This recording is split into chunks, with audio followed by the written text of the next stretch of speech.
What the Health is a documentary on Netflix that has a lot of people talking. I've watched it, I have some thoughts, so let's get into it.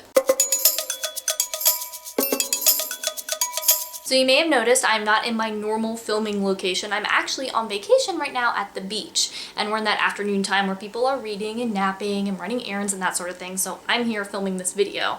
Now, I wasn't initially going to make a video about What the Health. I wasn't even gonna watch it, to be honest, but I had a lot of people asking about it on live streams, in comments, on Instagram, all over the place. So I went ahead, I watched it, and I've pulled all my thoughts together, and so now we're gonna talk about it. Now, if you haven't seen What the Health, or you somehow haven't even heard of it, I'll give you a quick rundown as far as what it's about. It's a documentary, and it's about food and health. It also pulls in some pieces about the food industry and the healthcare industry and things like that. But the main line running through it, as you can probably tell by the title, What the Health, is about our health and how food can affect it. Now, the way this video is gonna work is first I'm gonna talk about the things that I disliked about the movie, then I'm gonna talk about the things that I liked, and then I'm gonna talk about what I think the overall impact is of the film. So as far as things I didn't like about the movie, the very first thing is just that the science isn't very good. There's a lot of misleading, misrepresentation, or misunderstanding of information. I'm really not sure entirely as far as the filmmakers and if they are intentionally trying to kind of misconstrue things or if they just don't fully understand the science and the research and all those kinds of things and the way those things work and what they can really tell us. So I don't know where their intention is there, but overall, all of the science parts just really aren't very good at all. Now, I'm not going to do a point-by-point breakdown of every single thing in the movie because honestly, that would probably make this video at least as long as the documentary itself is, and I'm not here to do that. But I did want to point out at least one or two things as far as the science stuff goes in the movie so you can kind of get an idea of what I'm talking about. So the big one that really stands out to me at least is the way that the movie discusses the link between processed meats and colorectal cancer. And this is what the movie pretty much starts right off with. They talk about the World Health Organization and how they have classified processed meat as a group 1 carcinogen. And you might remember when this news first came out because it was a big story. It was everywhere. People were talking about it, lots of headlines about the WHO putting processed meat in this group. And I think that the way that What the Health handles this piece of information is a perfect example of how the film overall takes a kernel of something that is true and then either misconstrues it or misrepresents it or gives the viewer the impression that it means something that it doesn't. So in the movie, they talk about how processed meats have been classified as a group 1 carcinogen. And then they start going through other things that are group 1 carcinogens. So they say, this list also includes things like asbestos and cigarette smoking and plutonium. And this gives the viewer the impression that processed meats are the same as something like plutonium as far as cancer risk goes. And to push this point home even further, Kip, the main guy who is in the documentary, he talks about how growing up he ate a lot of processed meats, and lots of people eat processed meats. And he asks, is, me growing up eating processed meats the same as if I had grown up smoking? And then there's all this imagery with like a parent with cigarettes in a frying pan and then serving those up to a couple kids sitting at a table, and then there are kids eating hot dog buns that have cigars inside of them. And this is all done to make the viewer think that cigarettes and processed meat are the same thing because they are both group 1 carcinogens. But the thing is, that's not really what being a group 1 carcinogen means. Being a group 1 carcinogen is just talking about the strength of the evidence. So when the World Health Organization put something in that group, what they're saying is that by their assessment, there is strong evidence linking this thing, whatever it is, to cancer. So it's talking about the strength of the evidence, not the level of risk. Now, when processed meats first got put on this list, I did make a whole video just about that. So if you missed that one, I'll link it for you because that is going to go into a lot more detail than I'm going to go into in this video. But let's talk about it briefly. So when we talk about this group 1 carcinogen list and it's about, the strength of the evidence, not the level of risk, what does that actually mean? So what that means is Everything on this list has strong evidence linking it to cancer, but it's not talking about the amount of that thing that you would need to be exposed to get cancer or how likely that thing is to cause cancer, okay? It's just about the strength of the evidence showing that this thing can cause cancer. So one thing that's a group 1 carcinogen that they don't talk about in the movie is solar radiation, aka sunshine. So we all know that sunshine can be linked to skin cancer. It's a pretty strong link there, and that's what that means. Being on that list means that the World Health Organization says there's very strong evidence linking sunlight to cancer. But that doesn't mean that we should have no sunlight at all. Of course, being out in the sun too much, getting a lot of sunburns, yes, that could definitely cause skin cancer. But if we stayed out of the sun entirely, that wouldn't be very good for our health either. Being outside is just an overall good thing, getting fresh air. Maybe you go outside to walk or to run or to play a game of soccer with your friends or something like that. Also, being outside in the sun comes down, it interacts with stuff in our skin, and it makes vitamin D, which is also something that we need. So again, being on this list doesn't say anything about the level of risk. It doesn't say about the amount of the thing that is harmful. It just is talking about the strength of the evidence linking that thing with cancer. And I think a good analogy for this is if you were going to make a list of things that you could use to start a fire. So on that list, you might have 2 sticks rubbing together, like what you think about like Boy Scouts or survivalists, that kind of thing, what they would do to start a fire. You might have a match on there. You could also have a lighter, and you could have a bunch of other stuff on the list too. But if you think about that, all 3 of those things, 2 sticks rubbing together, a match, and a lighter, they can all start a fire, right? But it's a lot easier to start a fire with a lighter than it is with 2 sticks rubbing together. And that's the same way that this list is. It's not talking about the amount, it's not talking about the level of risk, it's just talking about that thing being linked to cancer, period. So if being on this list doesn't tell us anything about the level of risk, then what is it? Well, let's talk about that. So in the movie, they say that 50 grams of processed meat daily increases your risk for colorectal cancer by 18%. And when you first hear that, that sounds like a lot. I mean, 18%, that's not a small number, and that can get you a little bit worried, right? But the thing is that is relative risk, not absolute risk. And what that means is that that 18% number is an 18% increase from what your colon cancer risk is if you're not eating 50 grams of processed meat every single day. So according to the American Cancer Association, the overall lifetime risk for someone to get colon cancer is 5%. So if you are having 50 grams of processed meat every single day, then that increases that 5% by 18%, which brings you up to around 6%. So you're going from a 5% lifetime risk for colon cancer to a 6% risk if you are having 50 grams of processed meat every single day. Now that takes a lot more time to explain than just saying that 50 grams of processed meat every single day increases your risk for cancer by 18%. And it also sounds a lot less scary, but that is what those numbers actually mean. And so in this movie, again, they just throw that 18% number out there, which is something that was also done by tons of, news organizations when this story first came out. Just like put that 18% number there. That sounds scary. It gets people to click it and to pay attention and all that kind of stuff. But you have to dig a little deeper. You have to talk about it to really understand what that number means. Another thing I didn't like in the movie as far as the science goes is the discussion around carbohydrates and fat. There's this portion where they get into this whole like fat versus carbs battle, and fat's always bad, and fat will make you fat, and carbs are always good, that sort of thing. And there's even this part where they were saying, like, could it be true that fat, basically is the source of all of our problems, but sugar is fine, or something like that. And they're like showing like the candy aisle or something.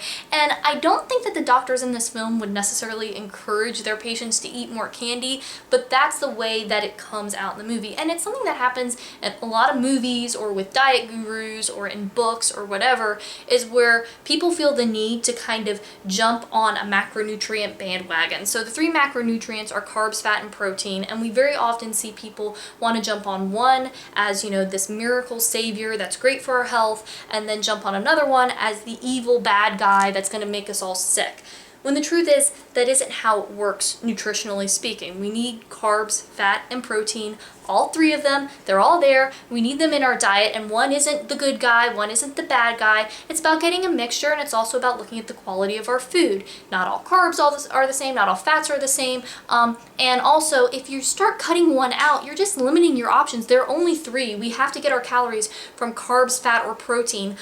A lot of times they come together in food, so to say that one is always good and one is always bad, it's not accurate and it's not very helpful either. There's also this thing that pops up again and again throughout the movie where Kip will call the American Diabetes Association or the American Cancer Society and ask the person who answers the phone various questions like, I see that you have recipes with beef on your website. Well, I have a study right here that said that, eating animal products, blah, blah, blah, increased risk for cancer, blah, blah, blah, this percentage. So how do you explain that? Or something along those lines. And then the person on the phone is like, I don't know, I don't really have the answer to your question. Maybe I could refer you to someone else. Can I put you on hold? And then Kip does this thing where he's like, well, it just looks like another organization representative who couldn't answer my questions about food and nutrition. Maybe really it's that they're trying to hide something from us, or they don't want us to be healthy after all, or something along those lines. It's very dramatic, and it's like, no dude, you just called the guy who answers the phones at the American Cancer Society. They don't put the recipes on the website. They don't decide what gets posted. They're not a nutrition expert or a cancer researcher or whatever. They're the person that answers the phones, and they have some basic things they can go through and try to direct people the right way. But no, that person probably isn't going to be able to answer your questions about some random study that you're reading from or whatever, and they're going to have to direct you somewhere else. It doesn't mean that it's a conspiracy. It doesn't mean anything like that. It's just anything. If you called any company or organization, the person who answers the phones is not going to be able to tell you the inner workings of everything or every decision that's made, because that's not their job. And then to take that sort of thing to the next level, there is this part in the film where Kip actually gets to sit down and talk to someone from the American Diabetes Association. They're in his office, they're having a conversation, and it starts off pretty good. They're just chatting back and forth, but then it definitely takes a turn, and the American Diabetes Association guy honestly comes off looking pretty bad to the viewer, and it all kind of feeds into this narrative that Kip has going about how these people don't want us to get healthy and it's a conspiracy and all of this stuff. But I think if you put yourself in the shoes of the guy from the American Diabetes Association, then you can see that that's really not the case. So if you think about it, leading up to this interview is probably, hey, I want to come talk to you. I'm doing this movie about maybe health or nutrition. We don't know exactly what went on, but you can tell that it seems like the American Diabetes Association guy kind of gets ambushed. Kip didn't tell him, I'm making a movie about vegan diets, and I want to talk about why veganism is the best thing for health, because if you haven't seen the movie, their kind of whole answer to everything is that we all should be vegan. And I'm sure that that wasn't the conversation, because if it was, he probably wouldn't have gotten in there to talk to him anyways, because, at that point, it's not an interview. The guy from the American Diabetes Association, he can tell that Kip is there to advocate for a specific agenda and isn't really there to listen to his expertise or talk about what the American Diabetes Association does or anything like that. And so, again, Kip does the thing where he's like, well, there's a study that says this. Obviously, the guy from the American Diabetes Association isn't going to comment on that. He can't comment on that because, one, he probably hasn't seen the whole study. I doubt that Kip sent it to him beforehand. Maybe he did, but by the way that he reacts, the guy from the American Diabetes Association, the way that he reacts indicates that he has not, been told that we're going to talk about this study. And so he's not going to comment on a piece of research that he hasn't read, or maybe even if he did read it in the past, he doesn't have all the details, top of mind to pull out and discuss it. And also, anytime someone says, there's a study and they're advocating for a specific cause, it sends up some red flags, and I'm sure that's what happened with this guy from the American Diabetes Association. It sent these red flags of this person isn't really here to talk about what the science actually says. They're here to advocate for this specific cause, and they may not even be scientifically literate if they, are saying there's a study, because that's not how nutrition science works. It's about taking a lot of studies and then evaluating each evaluating each one based on how good they are, and then putting all those pieces together to come up with nutrition recommendations. So with all those things combined, it makes sense to me that the guy from the American Diabetes Association was just like, I'm not doing this anymore, I'm getting out of here. There's also a part in the film where they talk about corporate sponsors, and so they point out that a lot of these different organizations do accept sponsorship from different corporations or different food industry groups. And that again is put out there as that, we can't trust these people's recommendations because they're getting money from these different industry players. Now, I think sponsorship is definitely something worth discussing, but it's not as simple as the movie wants to make it out to be. So these sponsors provide these organizations with money, and they use that money to do the work that they do. So what is our solution? Do we eliminate all sponsorship? That's what some people say, and that gets rid of the cloudiness, but then these organizations have less money to work with. So do they just work with less money? Does that money come from somewhere else? Where does that money come from? Again, not saying that that's necessarily a bad thing, but it is a consequence. So we have to talk about that and think that through and think about where do we go if we choose to eliminate sponsorship. Then there's also the option to have certain criteria for sponsors. So they have to meet these things and then they're allowed to be a sponsor. But again, how do you decide what those criteria should be? Each organization would have to do that individually and talk about what they want their standards to be. I'm sure they already have some standards. Every organization is different, so I don't want to speak for each one, but that would be a process too. And then who gets to decide which companies or which industry players get to pay and which don't? Because, a lot of companies have their hands in different pots. Some of them may, have products that aren't really health promoting, but then they also have products that are. And so do you let them come in even though they have this thing over here, but they also have these foods in their portfolio over there? How do you make that decision?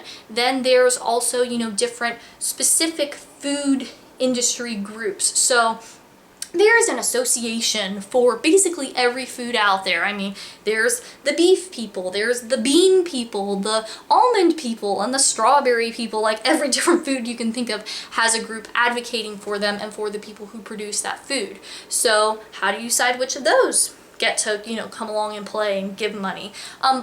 There's a lot more to think about here, and I'm not saying that one is right or wrong or whatever, but that's what we need to talk about. And I think that this movie doesn't do a good job of helping with that discussion because they just try to make it sound like everyone's a bad guy, everyone's evil, you can't trust anyone. That's not really the case. These things are more complicated, and that's why we have to talk about them to figure them out. Another thing I didn't like about the movie is there's no discussion around food quality. It's just vegan good, not vegan bad, and that's basically it. But that's not the truth when it comes to nutrition and good health. You don't have to be vegan to be healthy. If you want to eat a vegan diet, go for it. You do you. I don't care, but it's not something that is required for good health. And they don't really make that distinction between a healthy omnivorous diet versus one that's heavy in processed foods. They also don't make the distinction between healthy vegan diets and unhealthy vegan diets. Just because something is vegan doesn't mean that it's good for you. So again, it's a lack of nuance in the conversation, and it's all geared towards just promoting veganism rather than having the full discussion about what it means to eat healthy and what is really needed to have good health. And that leads into something else that I didn't like about the film, which is that this film is about promoting a vegan diet, but they try to make the audience think that that's not what it's about. And this is a little bit of an area where I think, again, we can have some discussion about, well, how should a documentary be made? Are there different ways to make a documentary? Should a documentary always just be totally neutral? Or is it good for documentaries to have a perspective? I think documentaries having a perspective can be really helpful to see things through a specific lens, through that point of view of either the person making the movie or the people that they're choosing to focus on or whatever. But I feel like you have to be upfront about that. And the way that the movie is made is they try to make it sound like almost Kip isn't vegan, or like he just became vegan, or he's new to this, because he kind of goes on, it's like, man, eating a lot of processed meat is bad? How could this be true? I never knew this. I thought all these foods were super healthy for me. And it's like, no, because if you look, Kip and Keegan, the other person, he's not in the film, but they made the film together. They've also made another film before this, which is Cowspiracy, which is also about eating a vegan diet, just from a different perspective. That's more talking about, societal, environmental impacts, things like that. But again, these people are not new to veganism, and that's fine. If you're, someone who's been vegan for a while and you want to make a movie about it, that's great. But it's another way that I feel that they are misrepresenting what this movie is about, misrepresenting the information to the viewer, because it's not upfront. It's not saying, we've been vegan for this many years and we wanted to make a movie about this. They always try to slip in these things of like, Kip is learning about this stuff for the first time and he's exploring and trying to find this information.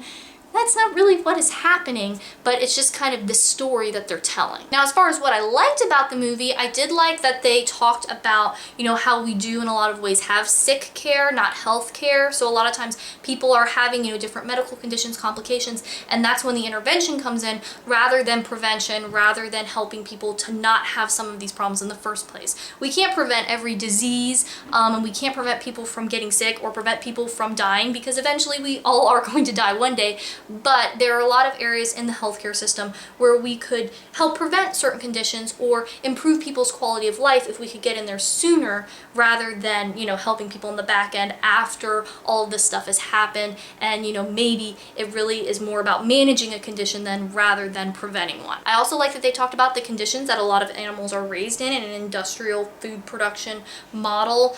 Concentrated animal feeding operations, known as CAFOs, those are certainly a problem. There's a lot of issues there. There's a lot of different things that could be talked about just on that topic alone. So that is certainly something that I think should be highlighted and that it's good for people to know about. So I thought it was good that they touched on that. And I also like that they didn't just talk about how that model impacts the animals, but they also talked about how it can impact people, because I think that's something that gets missed out on a lot of time, is how these sorts of operations affect the people that work in them and the people who live around them. As far as the impact of this film, there are a few different things I see. The first one is that there is a ton of fear-mongering going on around food and nutrition and health. And that is not something that we need more of. We already have a ton of fear-mongering around food just in our culture in general, with all the dieting messages that we get, very black and white thinking. This food is good and pure and wonderful and magical, and this food is evil and is going to kill you and all that kind of stuff. It creates all this fear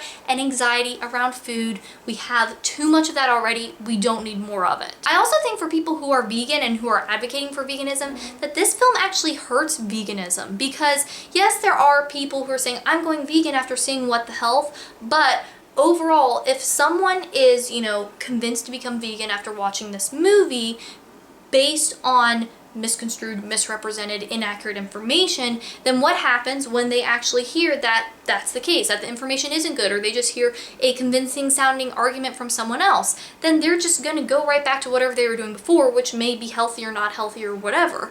And that's because they're not actually being brought into living a vegan lifestyle because they were given good, accurate information that they could get on board with. It's because there's all of this fuzzy, weird stuff going on. I think it also just allows people to totally miscount vegans, because when you see people talking about nutrition research and nutrition science in this way, and if you are someone who understands it or has it explained to them that that's not really how things work and that this movie has some problems, then a lot of people are going to take that and be like, well, these vegans, lied to us about this. You can't trust them. They make stuff up. They want to do this, magical vegan cure stuff that really isn't accurate. And so it just makes people totally discount the message at all and not even listen to it. So if, again, you're someone who's trying to advocate for this, I don't think this is the best way to go about it. And there are vegans who have come out and talked about this movie and brought up a lot of the points that I did. And I think that's great, because, if you are in any group, you should still be able to point out